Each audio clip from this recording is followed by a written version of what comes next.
Bienvenue dans cette nouvelle vidéo. Aujourd'hui, je vais vous raconter des histoires qui sont très particulières.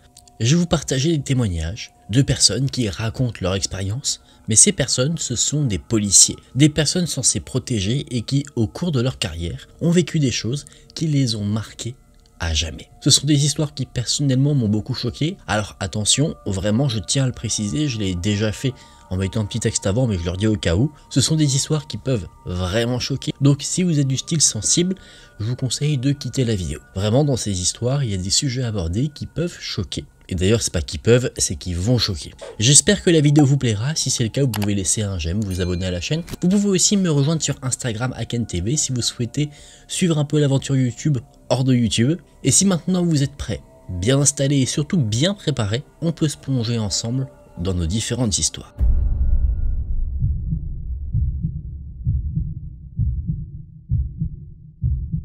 Je suis policier depuis un peu plus de 6 ans. J'ai eu des corps, des bagarres qui tournent mal, des overdoses, mais rien, absolument rien ne m'a autant marqué que cette nuit-là. Depuis, j'en rêve encore. Et je me réveille toujours au même moment, juste avant d'ouvrir cette foutue porte. C'était en novembre 2023, un peu après minuit. Mon partenaire, Daniels, et moi faisions une garde tranquille. La radio grésillait doucement sur le tableau de bord, comme un ronron rassurant. Jusqu'à ce qu'elle crache un appel, une vérification de bien-être, une voix inquiète au bout du fil, un homme affolé qui avait reçu des messages étranges de son ex-petite amie, des textos incohérents, alarmants. L'adresse nous mène à un vieux bâtiment en briques, défraîchi comme rongé par le temps. Quand nous arrivons, il est minuit 45, la rue est morte, pas un souffle, pas un pas, pas même un bruit de télé ou de radio derrière les murs, juste le moteur de notre voiture qui gronde faiblement. La femme habite au 2e étage, appartement 2B. Depuis la rue, aucune lumière, rien, comme une coquille vide. Pourtant, elle avait bien envoyé ses textos. On grimpe les escaliers, la tension déjà au fond de la gorge. Je frappe doucement d'abord. Police, on vient vérifier que tout va bien. Silence. Je frappe encore plus fort, le poing contre la porte et toujours rien. Daniels me lance un regard et me souffle, essaie de l'appeler. Je compose le numéro depuis notre portable de service. Une sonnerie, deux, puis un déclic. Un souffle presque imperceptible, qui grésille à l'autre bout, et puis la ligne coupe. À cet instant précis, on entend un son étouffé. À travers la fenêtre, sur la gauche, le téléphone qui sonne à l'intérieur. Elle est là, pas de doute. Madame, c'est la police, on sait que vous êtes là. Ouvrez. Un murmure répond, faible, pâteux, comme une bouche pleine de coton, suffisant pour qu'on prenne la décision. Si vous n'ouvrez pas, on défonce la porte. Encore une fois, le silence. Puis, un clic. Le verrou vient de céder, mais la porte reste close, comme si on nous invitait à entrer. Daniels et moi échangeons un regard, nos mains effleurent nos holsters. J'appuie doucement du pied et la porte s'ouvre. Ce que j'ai vu m'a glacé net. Debout au milieu du salon, une jeune femme oscillait d'avant en arrière, nue, trempée, amaigrie à l'extrême. Sa peau était d'une pâleur cadavérique, avec une teinte bleutée qui rappelait les victimes d'hypothermie. Ses mains saignaient, couvertes de coupures profondes, et ses yeux semblaient regarder à travers nous. Elle marmonnait des phrases incompréhensibles, la voix étranglée. Et puis l'odeur, un mélange poisseux de sang et de renfermé, un parfum métallique qui collait à la gorge. Je m'approche prudemment. « Madame, est-ce que vous m'entendez ?» Pas de réponse, juste son corps qui se balance, comme guidé par un rythme intérieur que nous ne pouvions pas entendre. Je demande à Daniels d'appeler une ambulance, et pendant qu'il s'exécute, j'attrape une couverture posée sur le canapé et l'enroule autour d'elle. Elle ne réagit pas, comme absente, et c'est là que je remarque les bougies, partout, alignées dans le salon, dans le couloir, même dans la salle de bain. Des dizaines de petites flammes qui dansaient, jetant des ombres mouvantes sur les murs. J'essaie un interrupteur, rien. Un autre, mort aussi. Il n'y avait pas d'électricité. Alors, on suit les bougies. Dans la chambre, sur les murs, des mots griffonnés à la hâte, avec du sang, son sang à elle sans doute. L'écriture tremblait, inégale, comme tracée par des mains gelées. Et ces quelques mots m'ont marqué à jamais. Serpent à 7 têtes. Dans la salle de bain, il y avait un autre mot, court, isolé et incompréhensible, dit. Et puis la baignoire. L'eau était stagnante, brune, épaisse. L'odeur âcre me montait au nez. En me penchant, j'ai compris qu'elle avait dû y rester assise pendant des heures. Comment était-elle encore vivante? Je n'en sais rien. Les ambulanciers sont arrivés rapidement. Ils l'ont enveloppée, perfusée et emmenée. En partant, l'un d'eux a soufflé. Si vous n'étiez pas arrivé maintenant, elle n'aurait pas survécu. Daniels et moi avons terminé la fouille. Pas d'effraction, pas de lutte, personne d'autre dans l'appartement. Juste ces bougies, ce sang et ces mots. Plus tard, de retour au poste, j'ai voulu comprendre. J'ai cherché. Le serpent à 7 têtes vient de la mythologie sumérienne, une créature terrassée par un dieu ancien et suspendue à son char. Quant au mot « Di », dans la Divine Comédie de Dante, Di est le nom de la cité infernale, là où se trouvent les cercles les plus sombres de l'enfer. Je ne sais pas ce qu'elle a vécu, si c'était une crise, une secte, un rituel ou quelque chose de plus ancien encore. Mais une chose est sûre, si son ex n'avait pas appelé, elle ne serait plus là aujourd'hui. Et moi, depuis cette nuit-là, je déteste les bougies.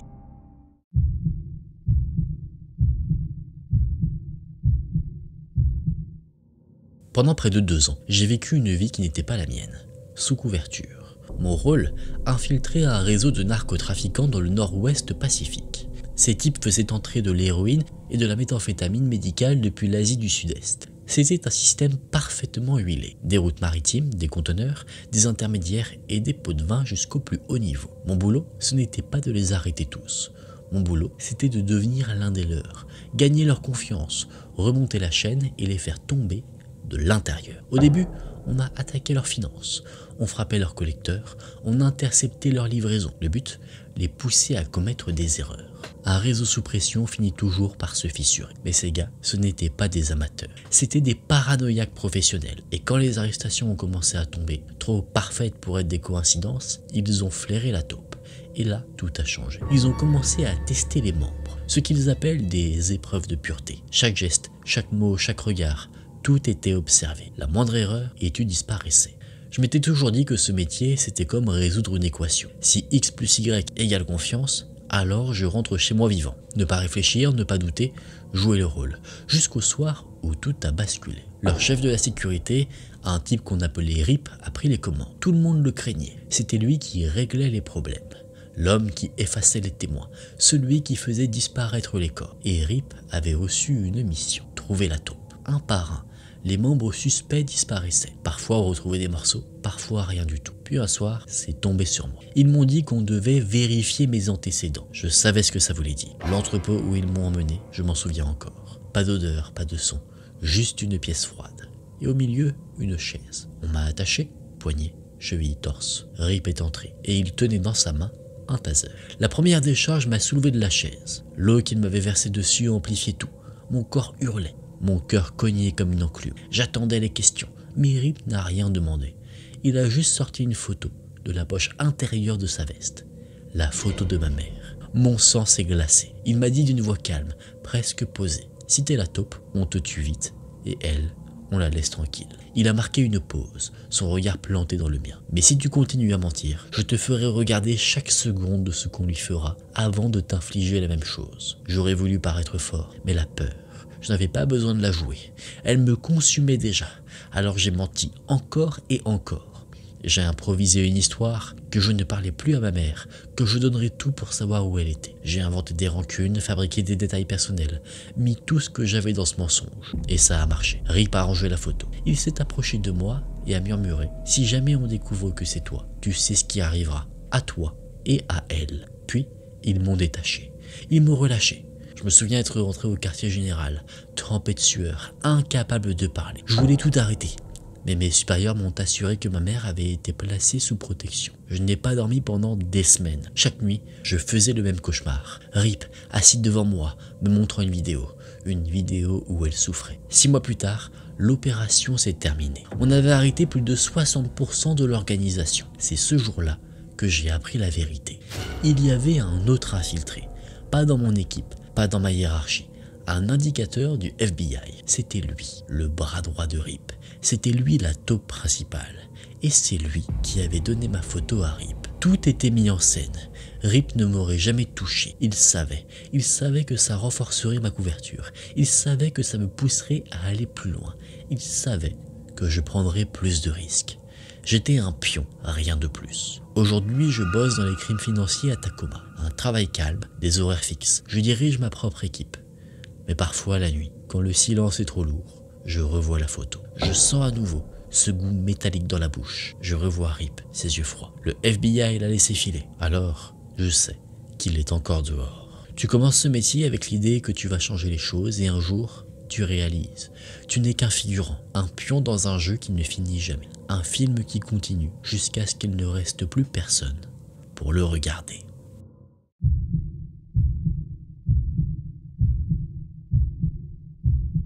Au début de ma carrière comme adjoint du shérif, il y a eu une enquête qui m'a marqué à vie. Je croyais que ce serait une affaire banale, une intervention sans conséquence. Mais des années plus tard, je revois encore chaque détail. On avait reçu un appel. Un jeune homme avait été trouvé endormi dans une voiture tout au bout d'un chemin de terre. Le propriétaire du terrain avait précisé qu'il ne voulait pas porter plainte. Ce qui l'inquiétait, c'était l'état du garçon. Il disait qu'il avait l'air brisé. Quand je suis arrivé, la voiture était garée à l'écart, presque dissimulée sous les arbres. Le silence autour était épais, presque pesant. J'ai vérifié la plaque et la voiture appartenait à sa mère. Et là, la fiche est sortie. Portée disparue. Je me suis dit que j'avais de la chance de le retrouver vivant. J'ai pensé que je pourrais le convaincre de rentrer, je me trompais. Je me suis approché doucement, une main sur ma ceinture, par réflexe. Le siège passager était incliné, il dormait là, recroquevillé. J'ai frappé doucement à la vitre, et quand il a ouvert les yeux, je lui ai souri et lancé d'une voix calme « Hé, debout l'ami, on peut discuter 2 minutes ?» Je n'ai jamais fini ma phrase.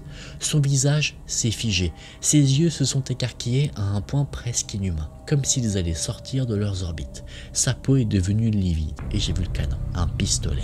Tout s'est emballé, j'ai bondi en arrière, dégainé mon arme et hurlé « Lâche ça, pose l'arme !» Mais il ne m'a pas écouté.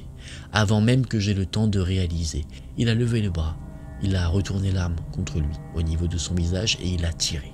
Le bruit a explosé dans l'habitacle comme une déflagration enfermée. J'ai senti mes tympans vibrer, le temps suspendu. Et puis, plus rien. J'ai appelé les renforts, les secours, mais c'était terminé. Il a été déclaré mort sur place. J'ai dû annoncer la nouvelle à sa mère, une tâche que je n'oublierai jamais. Mais ce n'est pas ce qui me hante. Non, ce qui m'empêche de dormir, c'est ce que j'ai appris après. Le soir de sa disparition, sa mère s'était réveillée en pleine nuit, l'odeur de fumée dans la maison. Elle était sortie en courant dans le jardin et avait trouvé une petite poubelle en flammes. Elle avait réussi à tout éteindre. Et quand elle avait cherché son fils pour comprendre, il n'était plus là. Lui et sa voiture s'étaient volatilisés. En fouillant les cendres, elle avait compris ce qu'il essayait de détruire. Son ordinateur portable et une partie de ses vêtements. Tout avait été brûlé jusqu'à devenir méconnaissable. Pendant des mois, l'affaire a semblé close. Un adolescent troublé, une disparition, quelqu'un qui saute la vie. Jusqu'au jour où sa mère m'a rappelé. Elle avait enfin trouvé la force de faire nettoyer la voiture. L'entreprise spécialisée avait tout rangé dans un grand sac plastique. Les objets récupérables, les papiers, les miettes d'une vie interrompue. Elle l'avait laissé de côté jusqu'à ce qu'elle ose l'ouvrir. Dedans, il y avait un flyer, un menu froissé d'un petit diner quelque part dans l'Oregon. Ni elle ni son fils n'avaient jamais mis les pieds là-bas. Et au dos, 2 numéros, un fixe et un portable. Elle a essayé le fixe. Hors service. En cherchant le nom de l'entreprise, elle a découvert qu'elle appartenait à une société de transport officiellement fermée depuis des années. Alors, elle a tenté le portable et quelqu'un a répondu. Elle m'a raconté la voix, celle d'un homme plus âgé, avec un accent qu'elle n'arrivait pas à identifier. Elle venait à peine de mentionner le prénom de son fils que l'homme a raccroché. Quand elle a rappelé, le numéro était coupé. Depuis, elle est convaincue que cet homme et cette société disparue sont liés à la mort de son fils et honnêtement, je ne peux pas la contredire. Mais il n'y a aucune preuve, aucune piste solide, rien qui tienne devant un juge. Et moi, je n'ai même pas osé lui conseiller d'engager un détective privé. Parce que j'avais le sentiment qu'elle venait de toucher quelque chose de trop vaste et de trop dangereux. Au début, je pensais que l'incertitude serait son pire cauchemar. Mais aujourd'hui, j'en suis sûr, dans cette histoire, connaître la vérité pourrait être encore plus fatal.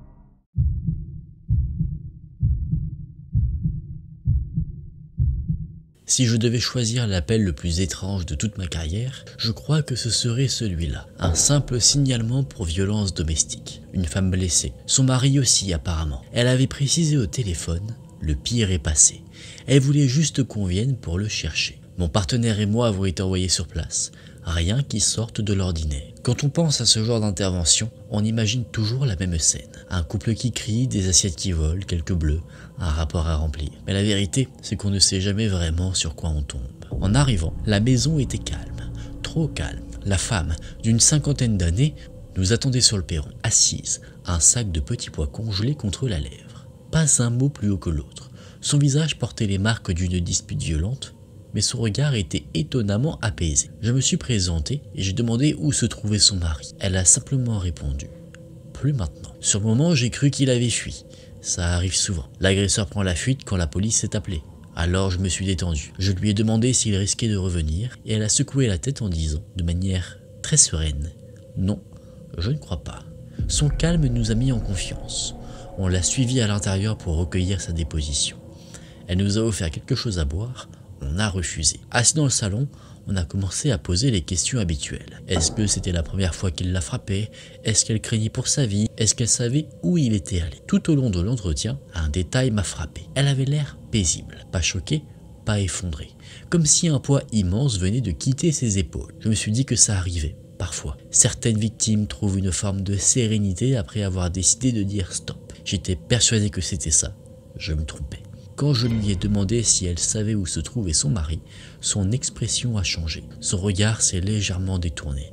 Elle a dit doucement « Oh, je ne crois pas que ce soit à moi de le dire ». J'ai senti un frisson me parcourir la nuque. Mon partenaire a levé les yeux de son carnet, le stylo suspendu. On a insisté, la voix plus grave. « Où est-il, madame ?» Elle a pris une gorgée de son thé glacé, puis sans émotion, elle a levé le doigt et a pointé le plafond. Mon cœur s'est serré. On lui a demandé s'il se cachait là-haut. Elle a répondu, toujours d'une voix calme, « Non, il est dans la baignoire. » On est monté, prudemment, armes dégainées. L'air de l'étage était plus froid, saturé d'une odeur métallique. La porte de la salle de bain était entr'ouverte. Et là, on l'a vu, ou plutôt ce qu'il en restait. Le fusil de chasse était appuyé contre la baignoire, son corps affaissé à moitié dedans, à moitié contre le rebord. Une partie de son visage avait explosé sur le carrelage. Les éclaboussures sombres contrastaient avec les carreaux blancs. Et ce détail, je ne l'oublierai jamais. Un morceau de joue, avec encore la moitié d'une narine attachée, reposait sur le sol, immobile,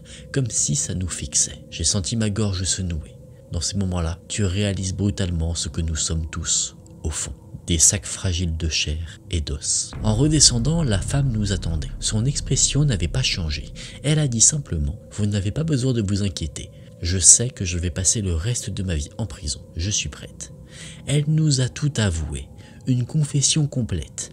Elle nous a même demandé si elle pouvait finir son thé glacé avant qu'on la menotte. J'ai dit non et elle l'a bu quand même. Puis elle a levé les poignets vers moi, presque docile, et a esquissé un sourire. « Qu'est-ce que vous allez faire, officier ?» M'arrêter? Je ne savais pas si je devais être choqué ou admiratif.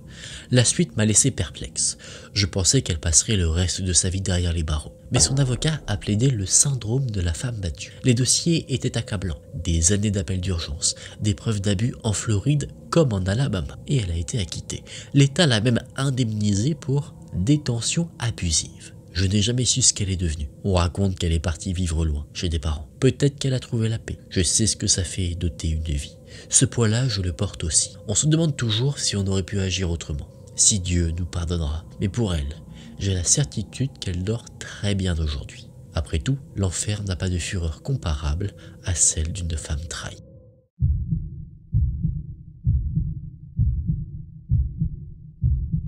Je suis policier d'État depuis 6 ans maintenant. J'ai vu des scènes atroces, des drames auxquels personne ne devrait assister. Mais l'une des pires enquêtes de ma carrière, c'était l'une de mes toutes premières. Peut-être que ça m'a frappé plus fort parce que j'étais une bleusaille à l'époque. Beaucoup disent que leurs premières grosses affaires te marquent à vie. Mais eux, ils ont eu des réponses, une forme de clôture. Moi, pas du tout. Tout a commencé avec un accident mortel sur l'autoroute principale un matin d'hiver. Un motard roulait à contresens, il s'est encastré de plein fouet dans une mère de famille qui conduisait en sens inverse.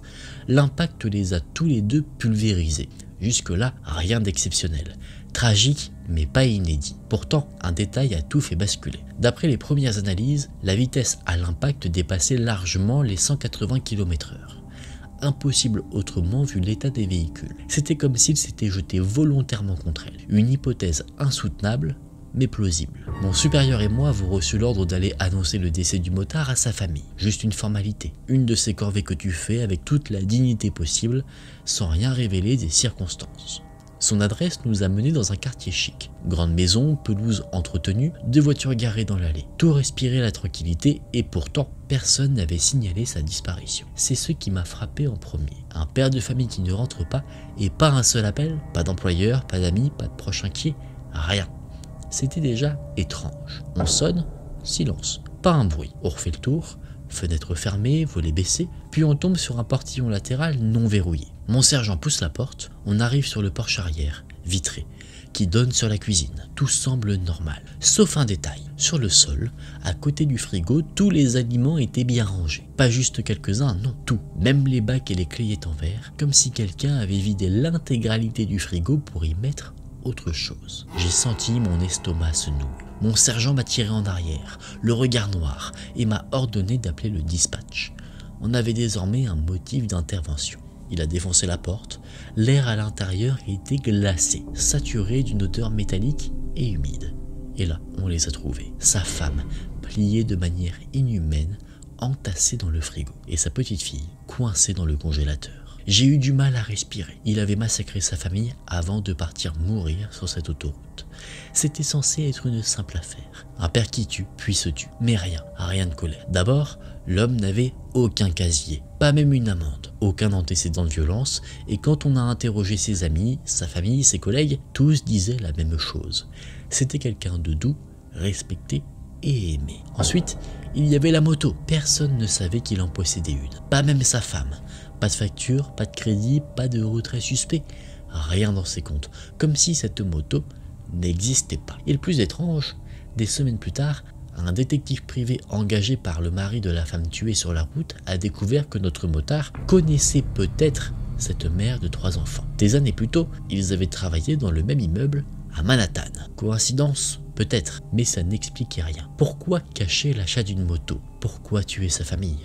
Pourquoi percuter précisément cette femme-là au milieu de la nuit sur une portion isolée? L'enquête a été close faute d'éléments, mais moi, je n'ai jamais tourné la page. Parfois, la nuit, quand je repense à ce frigo vidé, à la petite pliée dans le froid, je me dis que quelque chose nous a échappé, que tout ça n'était pas accidentel. Je sais que je ne connaîtrai jamais la vérité, et c'est peut-être ça le pire.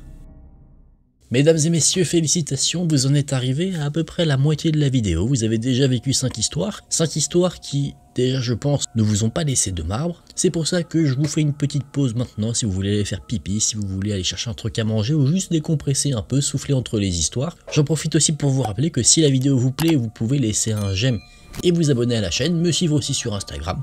Profitez de cette petite pause pour le faire, c'est extrêmement important. Et maintenant que c'est fait, je compte sur vous, on se plonge dans nos 5 dernières histoires.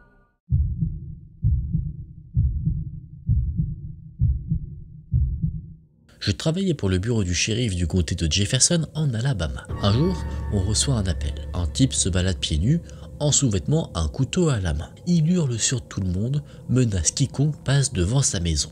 Je comprends tout de suite qu'il traverse une crise psychotique. Dans ce genre de situation, notre formation est claire. Désamorcer, calmer, éviter l'escalade.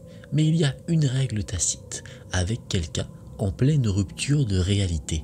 Rien n'est jamais prévisible. Mon partenaire avait le taser, moi j'étais l'appui létal.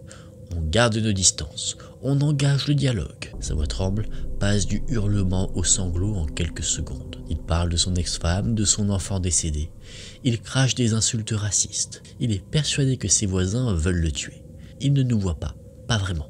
Il est enfermé ailleurs. Puis soudain, il change. Sa voix se brise. Ses yeux croisent les miens. Il semble fatigué, perdu. Il demande doucement « Est-ce que je vais aller en prison ?» Dans ces moments-là, on ne ment jamais. Alors je lui dis la vérité, calmement. Qu'il doit venir avec nous, que ça va l'aider. Que s'il n'a blessé personne, il pourra peut-être rentrer chez lui rapidement. Je pensais que ça marcherait, et au début, ça marchait. Son souffle se calmait, ses épaules retombaient. J'ai cru qu'on allait s'en sortir sans drame. Il m'a regardé, et il a murmuré « Je suis désolé ». Je n'ai pas compris. Pas tout de suite. En une fraction de seconde, il a retourné le couteau contre lui. Le temps s'est figé. Je revois chaque détail comme au ralenti. La tension de ses bras, ses doigts crispés, la lame qui traverse la chair, et ce bruit, ce son humide, épais, impossible à oublier. On a hurlé « Non, pose ce couteau, lâche ça !» Mais il n'était plus là, plus avec nous. Le pire, ce n'est pas qu'il se soit poignardé une fois, c'est qu'il a retiré la lame et l'a plongée une seconde fois. Mon partenaire a dégainé son taser et l'a foudroyé pour le neutraliser. On s'est jeté sur lui pour tenter d'arrêter l'hémorragie, mais le sang jaillissait entre nos doigts comme une fontaine incontrôlable. Chaque pression, chaque geste ne faisait que ralentir l'inévitable. L'homme s'est effondré, il est mort là, à nos pieds, avant même que les secours arrivent. Quand les pompiers sont venus, il était déjà livide. Sans la mare de sang qui l'entourait, il aurait pu passer pour une statue de cire. Et pendant qu'on essayait de sécuriser la scène, j'ai levé les yeux. Les voisins étaient sortis. Pas pour aider, pas pour consoler, mais pour filmer. Des téléphones partout, des écrans braqués sur ce qu'il restait d'une vie humaine. Je les regardais incrédule, le cœur serré. J'avais envie de leur arracher ces téléphones des mains. Je n'ai jamais compris ce besoin, ce voyeurisme morbide, transformer les derniers instants d'une vie en simple contenu à partager. Les vidéos finissent sur les réseaux. Les gens commentent, scrollent et passent à autre chose. Mais nous, on ne passe pas à autre chose. Il y a des images, des bruits, des odeurs que tu ne peux jamais effacer.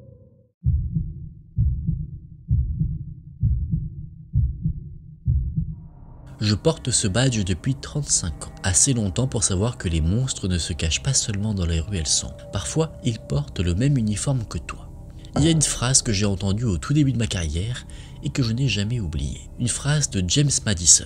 La vérité est que tous les hommes investis de pouvoir devraient être soupçonnés. Je n'y avais jamais vraiment prêté attention jusqu'à ce matin-là, un matin de septembre 2023. Le rapport est tombé sur mon bureau à l'aube.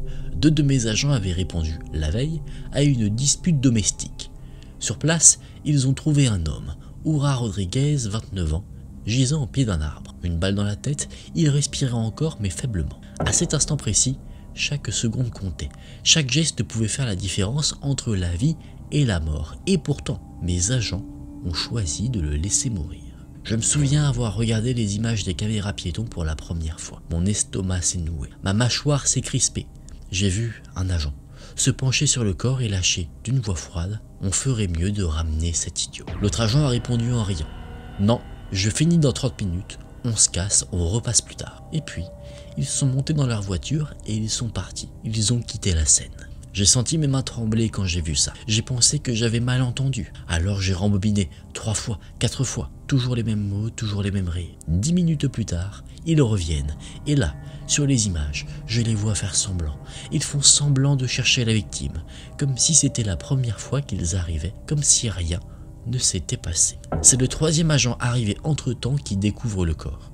Il prévient le dispatch, appelle les secours, tente de stopper l'hémorragie, mais c'est déjà trop tard. Les ambulanciers arrivent, 27 minutes après les premiers agents. 27 minutes de trop. L'homme est mort sur la table d'opération. Le chirurgien m'a dit que s'il avait été pris en charge plus tôt, il aurait peut-être survécu. Peut-être. Je n'arrive toujours pas à me sortir les images de la tête.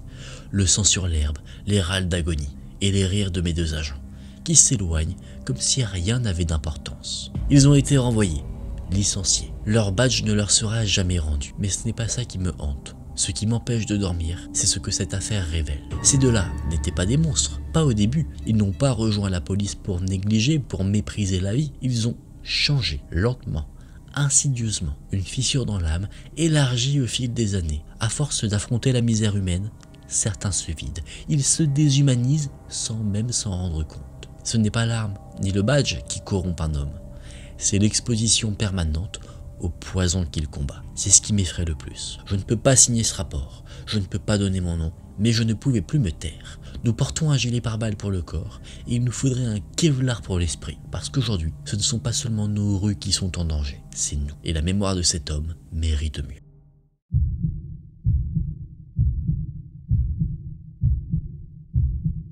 Le ciel était d'un bleu parfait ce jour-là, pas un nuage, rien qui puisse laisser présager l'enfer qui allait suivre. Mon partenaire et moi étions en patrouille, roulant sur l'avenue, quand j'ai croisé son regard, un type à quelques mètres devant nous, seul sur le trottoir. J'ignore pourquoi, mais quelque chose dans son attitude m'a alerté. Peut-être sa façon de se tenir, rigide, les yeux fuyants. Je me suis approché, pensant à un simple contrôle de routine, puis tout est allé très vite. Il a sorti un pistolet, un 9 mm. Je l'ai vu, net, briller au soleil. Le temps a ralenti dans ma tête et j'ai senti chaque battement de mon cœur cogner contre ma poitrine. J'ai vu son doigt appuyé sur la détente et j'ai su, à cet instant précis, que ma vie s'arrêtait là. Mais rien, un clic sec, aucune détonation. Il avait raté son tir. Chambre vide, sûreté enclenchée, je ne sais pas. Et honnêtement, je n'ai pas pris le temps de vérifier. L'instinct a pris le dessus. J'ai bondi. Dans ses yeux, j'ai vu la panique remplacer la rage. Sa poigne s'est relâchée, l'arme est tombée sur le bitume et il s'est mis à hurler. « Ne me tirez pas dessus, s'il vous plaît, ne me tuez pas !» Ma respiration était saccadée, mes mains tremblaient et mes jambes semblaient ne plus m'appartenir. J'avais frôlé la mort d'aussi près qu'on le peut. De retour au commissariat, impossible de calmer la machine. Mon corps vibrait encore sous le contre-coup. J'essayais d'écrire mon rapport, mais mes doigts glissaient sur le stylo. À un moment, J'ai renversé la moitié de mon verre d'eau sans même m'en rendre compte. J'étais en vie uniquement grâce à sa maladresse. Ça marque. Je pensais que cette journée serait la pire de ma carrière. Je me trompais. Quelques semaines plus tard, j'ai été dépêché sur un autre incident. Une maison au bout d'une avenue. Le rapport initial disait un homme, en plein délire, selon la plan. Il courait dans la rue en criant que sa peau brûlait. On s'attendait à un bad trip, une overdose, rien de plus. Mais en arrivant, j'ai compris qu'il n'y avait pas de plus. Il était déjà mort. Son corps gisait au milieu de la pelouse, carbonisé, littéralement noirci par les flammes. Mais il n'y avait rien, absolument rien autour de lui qui expliquait ce qu'on voyait. Pas d'essence, pas de gaz, pas de traces d'incendie. L'herbe sous lui, autour de lui, était intacte, comme si le feu n'avait brûlé que lui. J'ai interrogé une voisine, une femme d'une cinquantaine d'années, encore sous le choc. Elle m'a raconté ce qu'elle avait vu. L'homme courait en hurlant, déchirant l'air de ses cris. Puis soudain, il s'était enflammé, sans aucune raison. Elle a juré que les flammes étaient apparues d'un coup, qu'elle avait consumé son corps à une vitesse impossible et qu'elle s'était éteinte aussitôt. Quand les pompiers sont arrivés, j'ai vu leur visage se fermer. Pas de fuite de gaz, pas d'accélérant, pas d'explication. On a fini par évacuer le corps, encore fumant. Le médecin légiste parlait d'une hypothèse improbable. Combustion humaine spontanée. Mais moi, ce que je retiens, c'est le silence. Pas un bruit, pas un souffle, pas une odeur de brûlé dans l'air. Seulement ce corps noirci sur une pelouse verte immaculée. Depuis ce jour, je me méfie des ciels trop bleus. Parce que j'ai compris que la mort ne prévient pas. Elle surgit, sans logique, sans avertissement et parfois sans explication.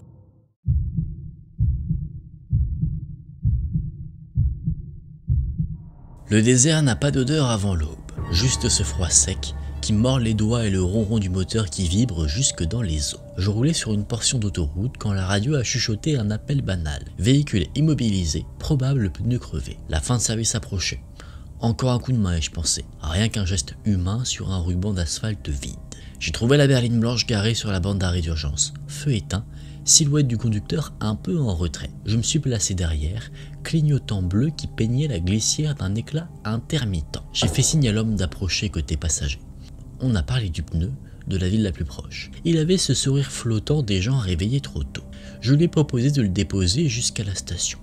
Il a hoché la tête, a dit merci, et la seconde d'après, le monde a basculé. Le métal a brillé, court éclair mat dans la lueur bleue. Un 9 mm sorti comme un tour de passe-passe. Ma gorge a brûlé. Pas un feu, une pointe vive, un glaçon qu'on avale de travers. J'ai porté la main à la plaie par pur réflexe en cherchant mon arme, mais l'homme avait déjà contourné le capot. 2 claquements secs ont déchiré la nuit côté conducteur. Une lumière blanche a mangé le bord de ma vision, puis s'est rétractée en un tunnel étroit. Je me souviens du goût de fer, des doigts poisseux, de son souffle dans l'habitacle quand il m'a poussé vers le siège passager pour prendre le volant. La sirène a hurlé une seconde avant de s'étrangler, coupé net. Nous avons filé dans la nuit, lui au volant de ma voiture, moi réduit au bruit de ma propre respiration, râpeuse, étrangère. Il m'a abandonné un peu plus loin, sur une bretelle déserte, au milieu d'un gravier froid qui sentait la poussière. Tout était silencieux, sauf mon cœur qui cognait comme un animal coincé. J'ai regardé le ciel sans étoiles en me disant que le désert n'a pas d'odeur avant l'aube, mais qu'il a une mémoire. Il garde ce qu'on lui donne. Ce que je viens de vous raconter, ce n'est pas moi qui l'ai vécu, mais je l'ai entendu, dans le craquement des radios, dans le silence après les coups de feu, dans les yeux des collègues quand on leur a dit qu'on avait perdu l'un des nôtres. Un type solaire, toujours le premier à proposer d'aider. On a récupéré la patrouille plus loin. Échoué et vide. L'homme à la berline blanche s'était déjà évaporé sur d'autres routes. Je fais partie de ceux qui l'ont traqué. Les heures ont défilé, se sont changées en jours. Les affiches, les briefings, les plaques d'immatriculation à vérifier, les habitudes à décrypter. Le fugitif avait déjà du sang sur les mains avant cette nuit-là. La berline était une voiture volée, appartenant à un propriétaire qui ne rentrerait plus jamais chez lui. C'était le genre de trajectoire qui avalait tout sur son passage. Mais cet homme a fini par se trahir tout seul. Une imprudence bête. Un papier tendu à un caissier. Juste assez pour nous donner une adresse. Un carré de rue tranquille où les pelouses sont nettes et les garages fermés. On s'est posté à 2, moteur coupé, vitre ouverte au petit matin. Le ciel avait cette couleur gris-bleu des journées qui hésitent. J'ai cru qu'on l'avait perdu et puis la radio a craché. Il file vers l'ouest. On a quitté la voiture. Les maisons s'alignaient, anonymes. Façade cuivre et brun, garage blanc. Nous avons pris chacun un côté de la première cour. Les passages étaient étroits, saturés d'odeurs de terre froide et de linge humide oublié dehors. Mon partenaire a murmuré, je l'entends. Des pas derrière un mur. Une silhouette noire qui se faufile par une ouverture minuscule entre 2 planches. « Police, arrête-toi » il a bondi par-dessus un muret. J'ai ralenti à l'angle. L'instinct parle plus fort que l'orgueil quand on craint une embuscade. Puis, j'ai repris la poursuite. Le fugitif sautait de court en court comme un fantôme sans visage. Un chien s'est mis à aboyer. Quelqu'un a crié derrière une fenêtre. L'air sentait le plastique chaud et la poussière. J'ai prévenu à la radio que l'homme sautait par-dessus les clôtures. J'ai hissé mon torse au-dessus d'un mur à hauteur de poitrine, mais rien. Des éclats de voix au loin. Mon sergent a répondu, haletant, par ici. 2 détonations ont secoué l'air, puis 2 autres. Le son s'est répercuté entre les façades comme une balle de ping-pong. J'ai crié qu'il y avait eu des coups de feu au pas de course. On s'est retrouvés, mon sergent et moi, à cheval sur un mur mitoyen, en équilibre précaire, les yeux fouillant les angles. Une maisonnette pour enfants rose bonbon nous a paru sortie d'un rêve absurde. Le contraste m'a donné la nausée. On rampait avec une arme à la main au milieu des jeux d'un jardin de famille. À un moment donné, quelques secondes plus tard, une femme depuis une cour voisine a hurlé qu'elle avait vu l'homme. On lui a dit d'arrêter de bouger. L'homme s'est arrêté. L'homme s'est retourné. Il a feint d'obtempérer puis a piqué un sprint. Mon doigt a pesé juste assez. Un tir. Le recul m'a remonté l'avant-bras. Mon sergent a couvert. Le fugitif a titubé, a tenté un dernier mur et s'est effondré sur un chemin de gravier encore inachevé. De nouveau, on a dit à cet homme de ne plus bouger. Lui, avec un souffle râpeux, a dit qu'on n'avait rien contre lui. Un voisin a ouvert sa fenêtre et a dit qu'il avait trouvé une arme que l'homme venait de jeter. On s'est alors jeté sur l'individu. Il essayait de parler et réclamait qu'on l'aide, se plaignait de son bras. Du sang s'est allé en halo sombre sur sa manche. J'ai glissé ma main dans sa poche et j'en ai sorti un paquet vert. Je crois que c'était des cigarettes. Puis son portefeuille, son nom y était. Celui qu'on répétait depuis des jours. On l'a redressé. Une goutte de sang a roulé de sa lèvre jusqu'à son menton. Il a demandé grâce avec la même bouche qui avait supplié un policier sur une bande d'arrêt d'urgence quelques heures avant de l'achever.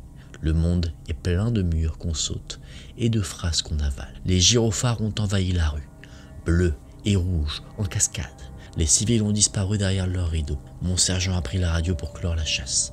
Les bracelets ont claqué. Les suites, on les a lues dans les journaux. Inculpation lourde, aveu. Une vie derrière des barreaux sans la moindre serrure côté espoir. Une salle d'audience pleine de blousons noirs et de cravates sombres. L'uniforme rangé mais le deuil encore visible. Des parents dignes qui parlent d'un fils qui n'ouvrira plus la porte en disant « je suis rentré ». D'enfants qui ne grandiront qu'avec des photos. On dit que le désert n'a pas d'odeur avant l'aube. C'est faux.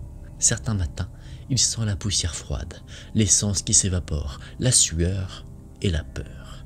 Et parfois, les pires, il garde le parfum obstiné d'un geste simple qu'on aurait dû pouvoir faire sans mourir, s'arrêter pour aider. Depuis ce jour, chaque fois que j'entends un cliquetis de cric, chaque fois que la radio murmure véhicule immobilisé, je sens la peau du désert se tendre. Alors, je vérifie mon matériel une fois de plus.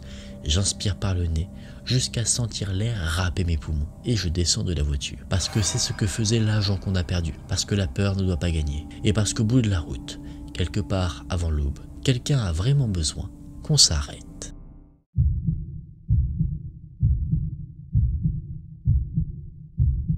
Je m'appelle David. Je suis né en octobre 1959 dans une petite maternité de Liverpool. Ma mère était d'origine jamaïcaine, mon père anglais. J'ai eu une enfance plutôt heureuse. Mon père était médecin et ma mère couturière. On n'était pas riches, mais on ne manquait de rien.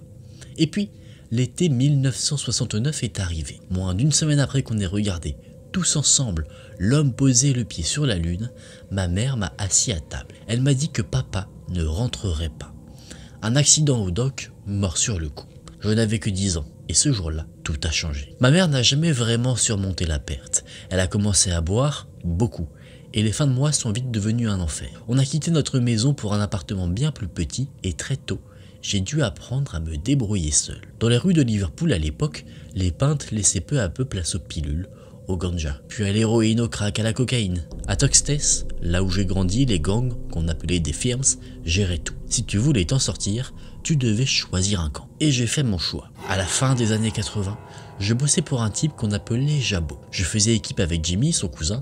On transportait de la drogue, on recouvrait des dettes, on servait parfois de chauffeur. Pas de hiérarchie compliquée, pas de titre, c'était juste nous, Jimmy et moi. Et ce Jimmy, c'était un psychopathe. Le jour à sourire pendant qu'il te brise la mâchoire. Moi, j'étais le gentil dans le duo, le bon flic. Jimmy, lui, jouait le rôle du mauvais. Un mot de travers et il s'enflammait. Mais ça marchait, notre réputation nous précédait. Et tout a basculé en 1989. Une firme rivale a décidé de marcher sur nos plates-bandes.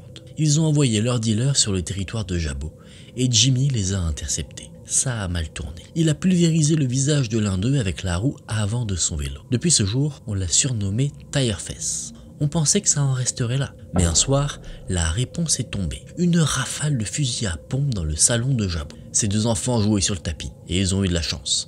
Les plombs les ont manqués, mais Jimmy a vu rouge.